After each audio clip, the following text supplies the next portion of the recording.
There's been a bloodbath on the stock markets. Investors have lost more than $3 trillion.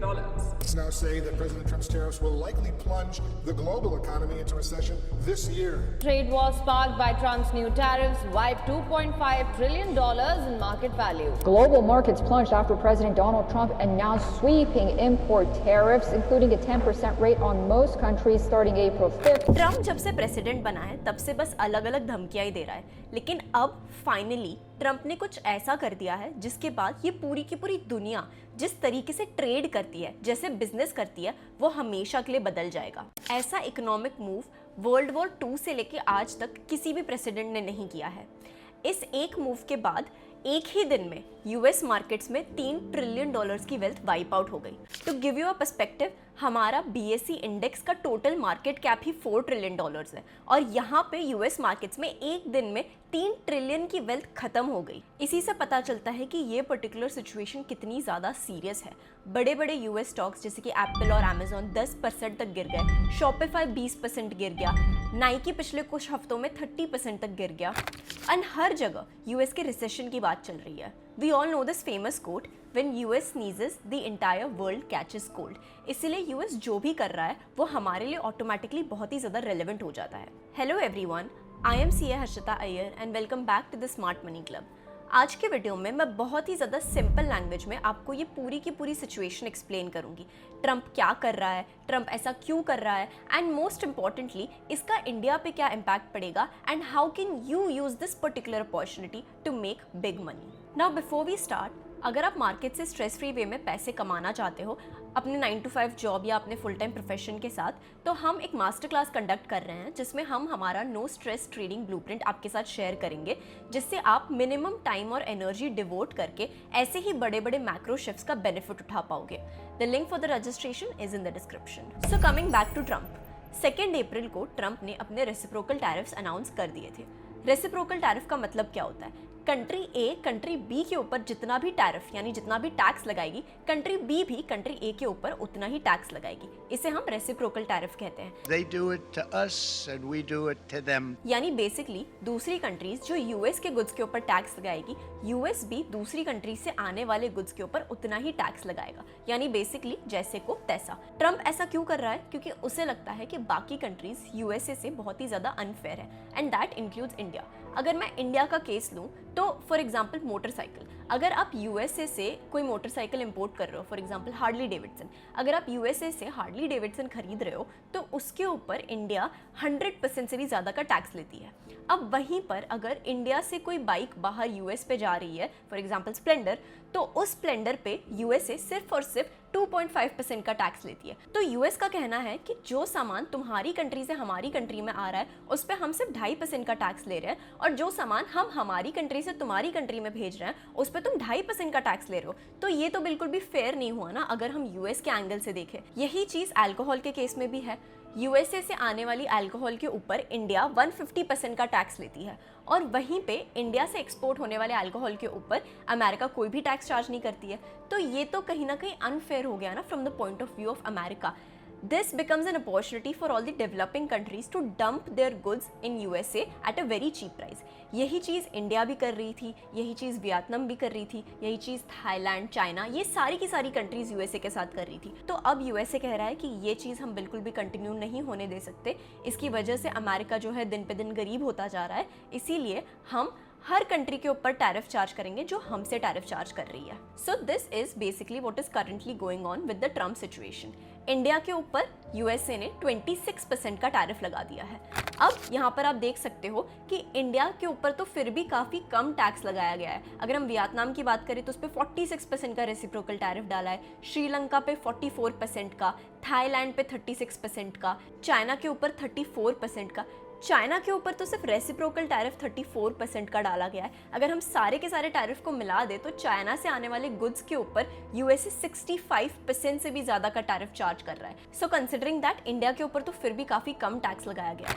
Now you must be thinking कि ये तो just another news की तरह sound कर रहा है। ऐसे न्यूज़ तो मार्केट में आते रहते हैं, रोज़ ट्रम्प कुछ ना कुछ नया करता रहता है। सो इस न्यूज़ में ऐसा क्या खास है जिसकी वजह से एक ही दिन में यूएस की पूरी इकोनॉमी से $3 ट्रिलियन गायब हो गए? इफ यू रिमेंबर, मैंने स्टार्टिंग में कहा था कि ऐसे इकोनॉमिक मूव्स वर्ल्ड वॉर 2 से लेके आज तक कभी नहीं किए गए हैं and this is going to completely change the way the entire world trades. Now Trump believes कि ये अमेरिका के लिए एक न्यू एरा की बिगिनिंग है।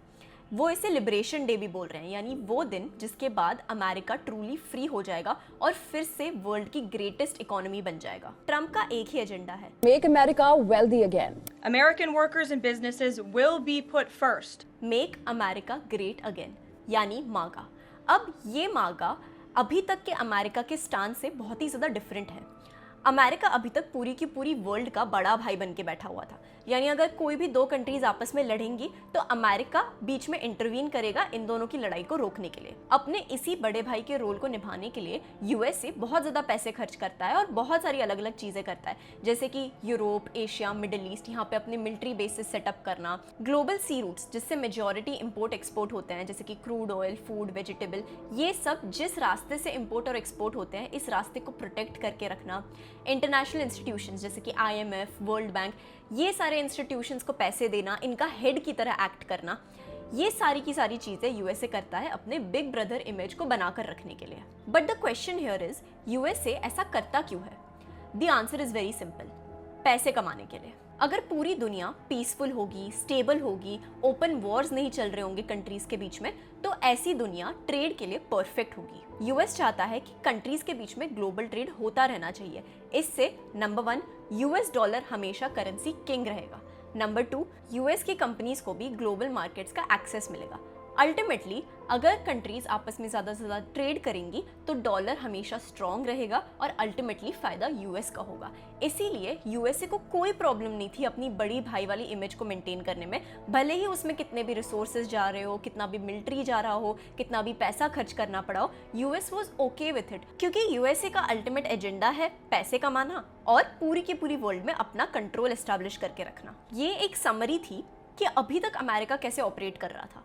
लेकिन जैसे ही ट्रम्प प्रेसिडेंट बना, वो आया, उसने अमेरिका की बुक्स देखी और उसे रियलाइज़ हुआ कि हम इतना सारा पैसा खर्च कर रहे हैं दूसरी कंट्रीज़ को प्रोटेक्ट करने के लिए ताकि ग्लोबल ट्रेड हो, और यही कंट्रीज़ हमारे साथ ही ट्रेड में फेयर नहीं है। अल्टीमेटली यूएसए का एजेंडा है पैसा कमाना। अब इतना सारा पैसा खर्च करने के बाद भी अल्टीमेटली अगर यूएसए पैसे ही नहीं कमा रहा है तो ये सारा पैसा खर्च करने का क्या पॉइंट हुआ? इसीलिए ट्रम्प ने एक एक करके रिफॉर्म्स इंट्रोड्यूस करने शुरू कर दिए। ट्रम्प ने नेटो कंट्रीज, जो 30 यूरोपियन कंट्रीज का एक मिलिट्री अलायंस है, उससे कह दिया कि यूएसए आपके डिफेंस का पैसा नहीं पे करेगा, आपको अपने डिफेंस का पैसा खुद पे करना है। अभी ट्रम्प रिसेंटली यूक्रेन के प्रेसिडेंट जेलेंस्की से भी मिले थे, जिसमें वो जेलेंस्की को प्रेशराइज कर रहे थे कि ये वॉर को पूरी तरीके से रोक दो वरना यूएसए अपना मिलिट्री सपोर्ट विड्रॉ कर लेगा। इसी के कुछ दिनों बाद ट्रम्प और मोदी की एक प्रेस कॉन्फ्रेंस होने वाली थी यूएसए में, जिसके लिए मोदी यूएसए जा रहे थे।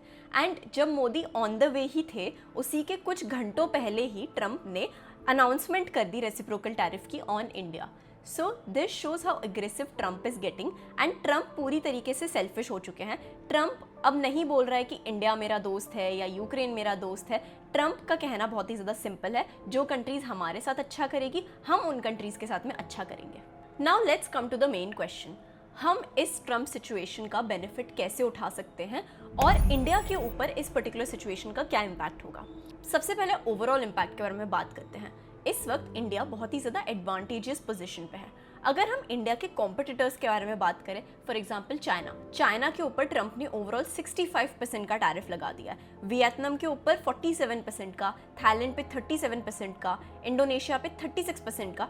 सो ये सब के सामने इंडिया का 26% काफ़ी ज़्यादा कम है। नाउ बिकॉज ये सारी कंट्रीज इंडिया की ट्रेड कॉम्पिटिटर्स है, इसलिए इन सब के ऊपर इतना ज़्यादा टैरिफ लगाना कहीं ना कहीं हमें एक एडवांटेजियस पोजीशन के ऊपर रख रहा है। ये 26% भी अभी के लिए लगाया गया है, लेकिन करंटली इंडिया से काफ़ी सारे डिप्लोमैट्स यूएसए जा रहे हैं to discuss some bilateral trade agreement, जिससे ये 26% को भी कम कर दिया जाए। अभी इंडिया ऑलरेडी चाइना +1 को बहुत ही ज़्यादा अग्रेसिवली पुश कर रहा है, तो चाइना के ऊपर इतना सारा टैक्स लग जाना is a very good thing for us because it gives us a very good opportunity. अब मैं सेक्टर स्पेसिफिक बात करती हूँ।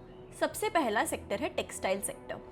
Now because Bangladesh, Vietnam, Sri Lanka, ये सब मेजर कॉम्पिटिटर्स है इंडिया के when it comes to textile, and इन सारी की सारी कंट्रीज के ऊपर इंडिया से ज़्यादा टैरिफ लगा दिया गया है। इसीलिए इंडियन टेक्सटाइल सेक्टर ऑटोमेटिकली इसका बेनिफिशियरी बन जाता है। Now let's talk about pharma sector.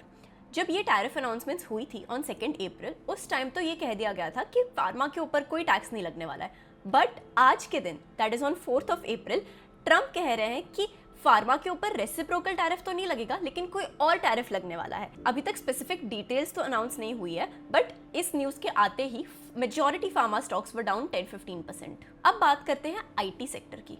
Now because IT sector बहुत ही ज़्यादा हेवीली रिलायंट है ऑन यूएसए, क्योंकि मेजॉरिटी आईटी सर्विसेज जो है हम यूएस को एक्सपोर्ट करते हैं, तो अगर यूएसए में रिसेशन आ जाता है तो ये आईटी सेक्टर के लिए काफ़ी ज़्यादा बुरा होगा। इसलिए आईटी सेक्टर पिछले कुछ दिनों से अच्छा परफॉर्म नहीं कर रहा है। Now let's talk about metal sector. ये न्यूज़ के आने के बाद इंटरनेशनल मार्केट में मेटल के प्राइसेस काफ़ी ज़्यादा गिर गए in the last 2-3 days, up to 10-15 even 20%।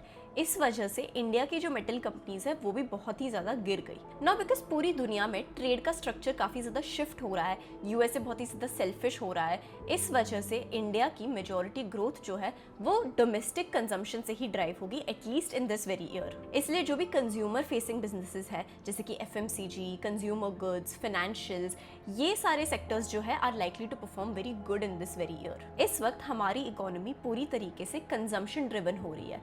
The reason is very simple. सबसे पहला तो हमारी कंट्री में टैक्सेस गिरा दिए गए हैं, अप टू 12 लाख अब आपको कोई टैक्स नहीं पे करना है। एंड बिकॉज अब जाकर के हमारा न्यू फाइनेंशियल ईयर स्टार्ट हुआ है, इस टैक्स कट का इफेक्ट हमें इस फाइनेंशियल ईयर से दिखना स्टार्ट होगा। अब इस फ्रेश फाइनेंशियल ईयर की सैलरी जब लोगों के हाथ में आना शुरू होगी, तो क्योंकि टैक्सेस काफ़ी ज़्यादा कम हो चुके हैं, उनके हाथ में ज़्यादा पैसा आएगा, जिससे वो ज़्यादा गुड्स डिमांड करेंगे एंड नेचुरली इकोनॉमी की कंजम्पशन बूस्ट होगी। इसीलिए अब consumption driven sectors better perform करेंगे।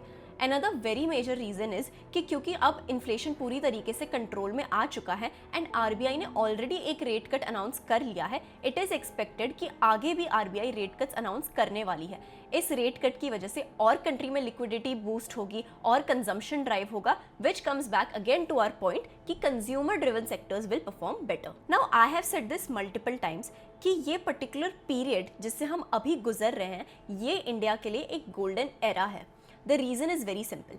किसी भी कंट्री का स्टॉक मार्केट सबसे ज़्यादा रिटर्न्स तब देता है जब वो एक डेवलपिंग कंट्री से एक डेवलप्ड कंट्री बनने के ट्रांजिशन में होती है। यही चीज़ हमने साउथ कोरिया के केस में देखी है, जापान के केस में देखी है, इवन यूएसए के केस में देखी है एंड हर उस कंट्री के केस में देखी है जो एक डेवलपिंग कंट्री से डेवलप्ड कंट्री बनने के ट्रांजिशन में होती है। इसीलिए इस वक्त आपको पैनिक करने की कोई ज़रूरत नहीं है। अगर आपको कभी भी बहुत ज़्यादा डर लगने लगे, you start to really question your investments, then my biggest tip to you is zoom out and see the bigger picture. Because हम इस वक्त इस पीरियड से गुजर रहे हैं जहाँ पे हमारे लिए जनरेशनल वेल्थ क्रिएट करना पॉसिबल है। नाउ आई अंडरस्टैंड कि अगर आप कोई 9 to 5 जॉब कर रहे हो या आप एक फुल टाइम वर्किंग प्रोफेशनल हो, तो आपके लिए बहुत ही ज़्यादा मुश्किल हो जाता है खुद से स्क्रैच से वो पर्टिकुलर स्टॉक या वो पर्टिकुलर सेक्टर आइडेंटिफाई करना जिसमें आपको अपना पैसा इन्वेस्ट करना है। आप किसी रैंडम कॉल या टिप के ऊपर ही रिलाई कर रहे होगे बिकॉज आपके पास वो टाइम, एनर्जी, रिसोर्सेज नहीं है कि आप खुद से जाकर के स्टॉक्स को आइडेंटिफाई करो। इसी प्रॉब्लम को सॉल्व करने के लिए हम एक मास्टर क्लास कंडक्ट करने वाले हैं जिसमें हम आपको हमारा नो स्ट्रेस ट्रेडिंग ब्लूप्रिंट देने वाले हैं, जिससे आप मिनिमम टाइम और एनर्जी डिवोट करके इस पर्टिकुलर गोल्डन एरा का बेनिफिट उठा सको। The link for that master class is given in the description below. That was it for today's video. अगर आपने कुछ नया सीखा then make sure you subscribe to the channel. उसी के साथ अगर आपके कोई भी तरीके के डाउट्स है related to this particular matter, तो वो आप कॉमेंट्स में ड्रॉप कर सकते हो and I will surely respond to them. I will see you guys next time. Bye.